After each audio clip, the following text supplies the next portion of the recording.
అధికార దుర్వినియోగంతో జనసేన గ్లాస్ గుర్తు దక్కించుకుందని రాష్ట్రీయ ప్రజా కాంగ్రెస్ పార్టీ అధ్యక్షుడు మేడా శ్రీనివాస్ ఆరోపించారు. గతంలో గ్లాస్ గుర్తుపై తాము పోటీ చేశామని, అయితే అధికారాన్ని ఉపయోగించి జనసేన పార్టీ ఈ గుర్తును దక్కించుకుందన్నారు.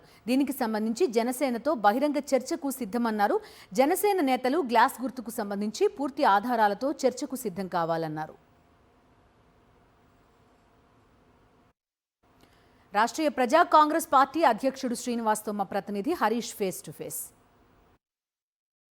జనసేన పార్టీకి ఎన్నికల గుర్తు గ్లాస్ కేటాయించారు. అధికారికంగా ఆ సింబల్ వరకు దక్కింది. అయితే గతంలో గ్లాస్ గుర్తుకు సంబంధించి రాష్ట్రీయ ప్రజా కాంగ్రెస్ సంబంధించిన అధ్యక్షుడు మేడా శ్రీనివాస్ పోరాటం చేశారు. ఇప్పుడు ఆ గ్లాస్ గుర్తు ఏదైతే ఉందో జనసేనది కాదు, అది తనది, తన పార్టీది అని గతంలో పోరాటం అయితే చేయడం జరిగింది. న్యాయ పోరాటం కూడా చేశారు. ఈ నేపథ్యంలో ఇప్పుడు పూర్తి స్థాయిలో అధికారికంగా జనసేన పార్టీకి గ్లాస్ గుర్తు దక్కింది. దానిపై ఆయన ఏమంటారు చూద్దాం. అధికార దుర్వినియోగంతో సాధించుకున్నటువంటి గ్లాస్ గుర్తు అది. ఎందుకంటే ఎన్నికల సంఘం అధికార దుర్వినియోగంతో ఒక విధమైనటువంటి కుట్రతో జనసేన పార్టీకి కొమ్ము కాసింది. దాని మీద మేము న్యాయస్థానంలో కూడా పోరాటం చేసాం. న్యాయస్థానంలో మా వరకు మేము సక్సెస్ అయ్యాం. మొన్న ఎన్నికల్లో మేము గ్లాస్ గుర్తుతోనే పోటీ చేసాం.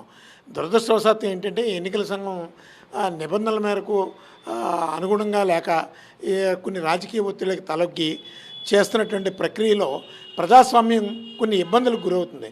ఎందుకంటే ప్రజల పక్షాన ప్రజాస్వామికబద్ధంగా, అలాగే రిప్రజెంటేషన్ ఆఫ్ పీపుల్ యాక్ట్ ప్రకారం కొన్ని రాజకీయ పార్టీలు రిజిస్టర్ చేయించుకుంటూ ప్రజల పక్షాన పోరాటం చేస్తున్నటువంటి పార్టీలన్నింటినీ కూడా అణగదొక్కడమే, ఈ ఎన్నికల సంఘం ద్వారా అణగదొక్కడమే ఈ ప్రధాన కుట్రలో భాగం.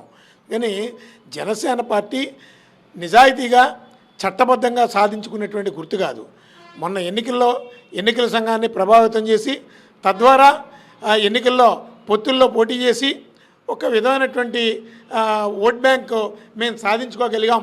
అది ప్రజల ఓట్లు వేశారా, ఈవీఎంలు ఓట్లు వేసినాయి అన్నది సెకండరీ. ఏదేమైనా 100 ఆరోపణలు ఉన్నాయి. ఏ ఒక్క ఆరోపణకి కూడా ఎన్నికల సంఘం కానీ జనసేన పార్టీ వాళ్ళు కానీ సమాధానం చెప్పేటటువంటి పరిస్థితుల్లో లేరు. అందుకని వీళ్ళు సాధించామని చెప్పుకునేటటువంటిది ఖచ్చితంగా అది అప్రజాస్వామిక విధానంలోనే వాళ్ళు సాధించుకున్నారు. ఇప్పుడు న్యాయ పోరాటం చేసిన అవసరం లేదండి. జనసేన అనేది ఎలా తెచ్చుకున్నాం అన్నది ప్రజలకు తెలుసు, వాళ్ళ అంతరాత్మకు తెలుసు. వాళ్ళు నిజాయితీగా తెచ్చుకున్నటువంటిది కాదు. ఈరోజు ప్రజాస్వామ్యంలో ప్రజాస్వామ్యబద్ధంగా వాళ్ళ నాయకుడు తొడలు కొట్టి చెప్తుంటాడు, నేను నిజాయితీపరుణ్ణి, తొక్క తీసి నారదీస్తానంటాడు. ఎవరిని నారదీస్తాడో తెలియదు. ఎన్నికల సంఘాన్ని తీశాడేమో అని మేము అనుకుంటున్నాం.